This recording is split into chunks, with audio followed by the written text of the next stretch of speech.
Everybody, John here. So today's like April 15th of 2025, and I say that because it's been months since my last installment, and the reason for that is actually because I find this whole process to be extremely mentally and emotionally draining. It sucks, but I feel like we need one last installment about the office of the medical investigator. So a couple of things have come to light. One, at some point I realized, now let's think about drinking beer for a minute. If I drank a beer right now at 1:15,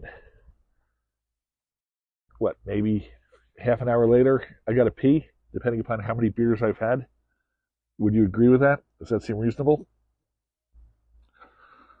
So it occurred to me that if my brother had a fatal amount of meth and fentanyl in his body that killed him almost instantly, that the contents of his bladder would be clean. And that's important because if Desiree Pacheco is alluding to the idea that my brother had overdosed 2 days before this, then there would still be signs of crap in his bladder that his body had yet to expel. So I asked the medical examiner for a uh, copy of the test results on the urine that was drawn. And the result that came back was kind of interesting. What they said was that the urine was too viscous to test, and so no testing was done. Okay, that's kind of interesting. Now, uh,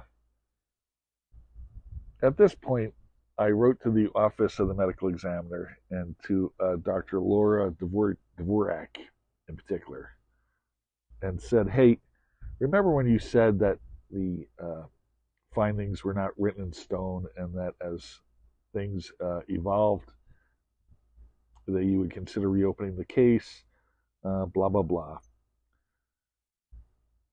And then I presented her with essentially the smoking gun that I got from the corrections department. That'll be the next episode. But I say this because basically Laura Dvorak said that she never said that. She said that once the death certificate was on file, that was it. And there was no going back and modifying or changing anything. Uh, Even though I have her on recording of her saying that, I recorded the phone conversation with her. So she lied. Now, what kind of piece of shit does that make her and the office of the medical examiner?